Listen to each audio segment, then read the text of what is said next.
Hey everyone, how you doing? This is Bishop Harden. Pastor Tonya. We're coming to you on a Sunday morning. Yes, Sunday morning. We're not at New Destiny. We're out and about playing hooky from church. But the reason why we took off from church, number one, because we know New Destiny can handle it. Thank you, New Destiny, for all the love that you share with us this morning, the messages, even the offerings, the seeds you've sowed into us. Thank you.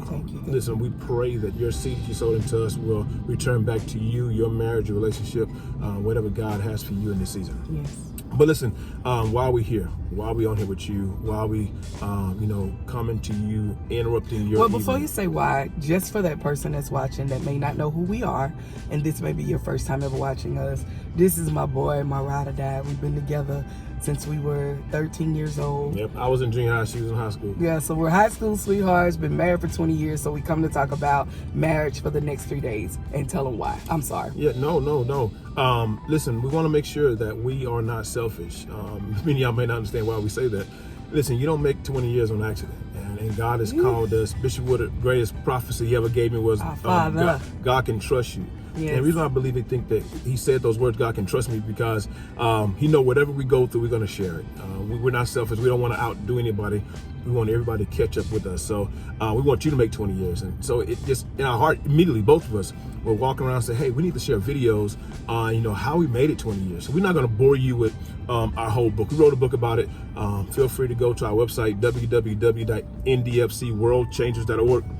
Feel free to go there. We'll put a link down here for you to click on to go actually order the book. So we got the whole book there. But we want to pick 3 of the top ones, 3 of the top things. And this is no joke. This is no facade. If I was going to give away 3 tips to anybody to make it in their marriage, these would be the 3 ones that I would give you. You know, the funny thing is, neither one of them has to do with it's not saying we ignoring God. It's not all spiritual. Neither one of them is spiritual. All of them are relatable to anyone, if you in church or not in church. Obviously, you need God. You need Spirit of God. You need that to take your marriage to the next level. But to truly survive a marriage, I just thought about the 3 ones that we have are not spiritual. You got to listen each day to get all of them. But I'm going to give you number 1 today. The very first thing we ran into, and I remember we had some of the worst arguments. I mean, I thought that we was definitely going to make it. But the first tip we're going to share with you today is, write this down.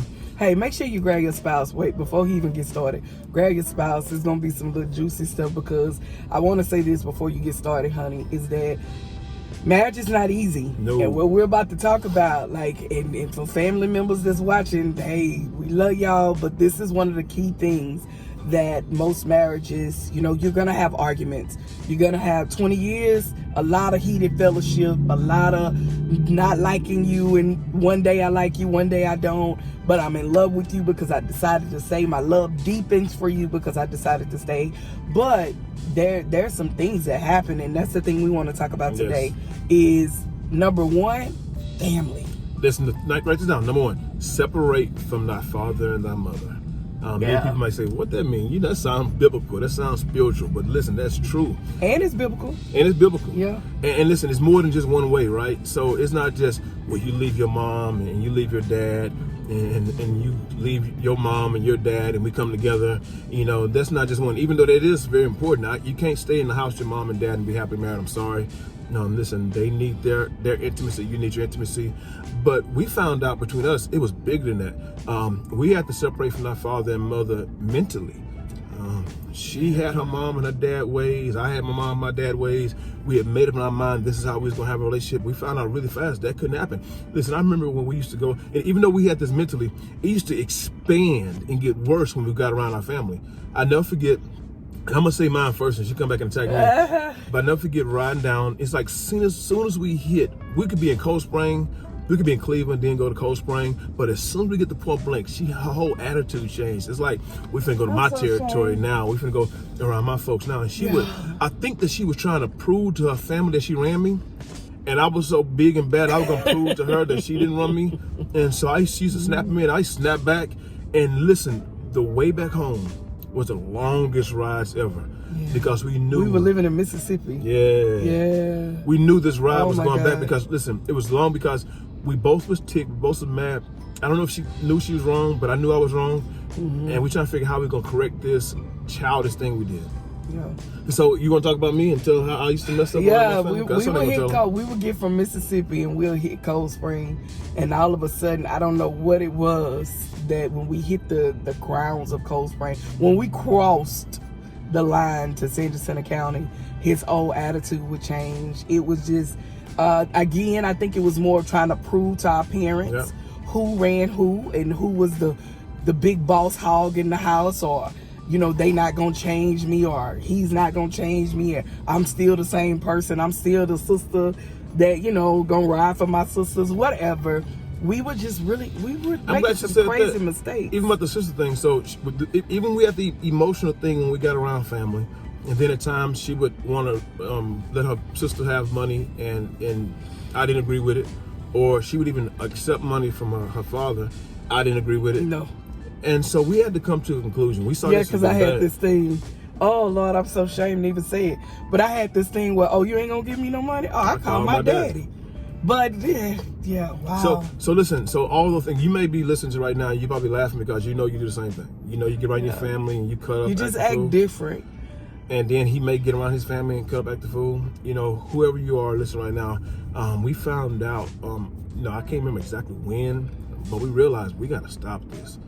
It was unhealthy. You find out quickly because at the end of the day, nothing against your family, nothing against nobody, but it's me and him against the world. Tamla Mann and the Manns made up that song. It's us against the world, and that is so true. But you learn later on in life, it's not just us, but you learn how to collaborate within the family. Be able to, it's us, and can't nobody come against him. Can't nobody come against me. We're in this together. And I think once you realize that no matter what, we're in this, regardless of what they got to say, because if we could really be honest, some of our families are toxic. Yeah. Some of our families are dysfunctional, and we try to live up to their standard when their standard has nothing to do with our marriage, has nothing to do where God is about to take us in our marriages. And I think once you realize that you don't have to show out in front of family at the end of the day, because if you love them, you don't have to prove nothing to family. And you don't have to prove nothing. When you say you have nothing to prove, nothing to explain, I have no reason to make you feel okay with who I married or why I married. That's nobody's business, because at the end of the day, it's us. Yep.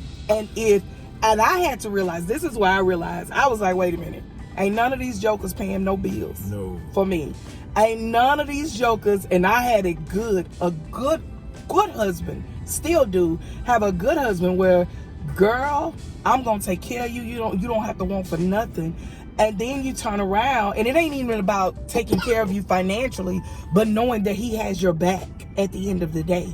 And I don't care. I love my mom. I love my parents. But at the end of the day, this one got my back. And I'm going to say this to you right quick so y'all won't think of this. It's not our parents' fault. No, it was our fault. We were using them. They were being them. Come on. And then my parents were being them. We were using them. And probably laughing at us when we left. Yeah. Like these fools. We could have fooled for nothing. And so we had to come to the conclusion, it wasn't them. It wasn't them. They were being them. Her sisters were being her sisters. My mom would be my mom. My dad would be my dad. Yeah. We had to separate from them. We had to say, at the end of the day, they were who they are. Right.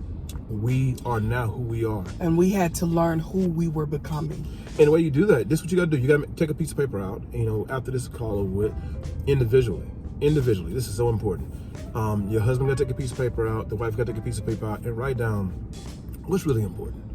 Write down everything that you think that you want to keep, and you're like, I gotta keep this. We gotta go to my parents' house every Christmas. We gotta go every Thanksgiving. You got all these rules that you gotta keep, right?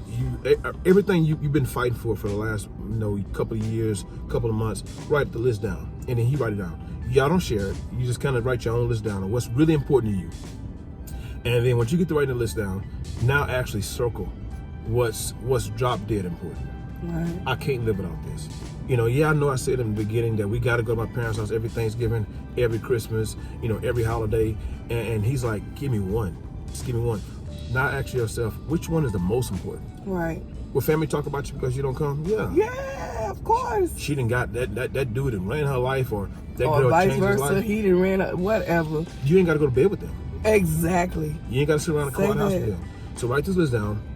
What's important? Right. We got to drive high dollar cars. Is it really that important? Is it? You can't provide the car or the house style that I used to. Maybe he can't. You didn't marry your dad. You didn't marry your mama. She can't cook. She can't clean. She can't. But yes, she do talk to you at night. Your mama might be cooking, cleaning, but did they talk? Did she even talk to her husband? Well, she don't cook like my mama. Well, guess what? That's not your mama. Right. So you got to sit back and become realistic. Write down this list. And I want to add, because we did have a moment in our marriage where we were trying to prove a point to each other by keeping each other away from, each other's family. We did have that moment. Yeah. And I want to talk to that person. If you're experiencing that, you got to realize, okay, where am I wrong at? And who am I trying to prove to that, you don't go talk to you can't be around you. Now that's a little controlling. That's a little and out. We both did it. Yeah. We both. I know she get around her, she around her family, I get into this little mood. And like oh Lord Jesus. And she'll walk around putting her makeup on and everything. The other thing say, no, forget it, I ain't gonna go. Or she'd say, no, I'm gonna go with attitude, I'm gonna come back with attitude. Or vice versa. She'll get into the mood. And once again, I'm gonna go with attitude and come back with attitude. It's controlling. It's manipulation. Yes, it is. And I was the king You can of be it. manipulative in your marriages. Can I tell you that one? You can be very manipulative in your marriage, and you got to realize that the devil can use anybody, and he can use you. And listen, can I throw this in there? And listen, this is so much. Y'all not ready. Just take the whole pie and just eat it and just cut it into pieces later. And listen, realize that if your parents do make your wife or your spouse uncomfortable, realize it. Stop making excuses for them. Exactly. She's not asking you to hate your mama. That's it. He's not asking you to hate you. That is so good. They're just asking you to recognize that they literally treat me like crap. And what happens is, the reason why I said earlier about 20 years and staying and my love deepening is because we have so many people that are running out on marriages because of family, because of what family think, or because of what family has said outside of your marriage, what they have said. And we don't realize that the longer we learn to stay and the longer we learn to stand in a marriage, you can tell a tree by the fruit that they bear. Come here. And when the longer you stay, the longer your love deepens for that person. I'm not telling anyone to be a doormat. That's not what we're saying. No. Don't be a doormat and allow your spouse to disconnect you from your family, because at the end of the day, you still need your family. Yeah. But it's all about you learning to train your family to understand your marriage. The Bible says when the enemy comes in like a flood, we must raise a standard. Yes. So all we're telling you to do, we had to create a standard. What was our standard? What were we going to live without? What could we live without? And what we could not live with. Right.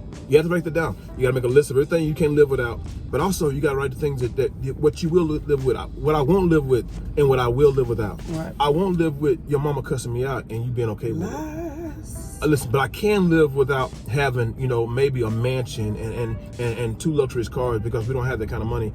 And I'm not gonna make you feel like less than a man or less than a woman because you can't cook or clean. I may can live without you cooking, because truth be told, you cook already. Why you asking her to cook a 4-course meal, but you already cook?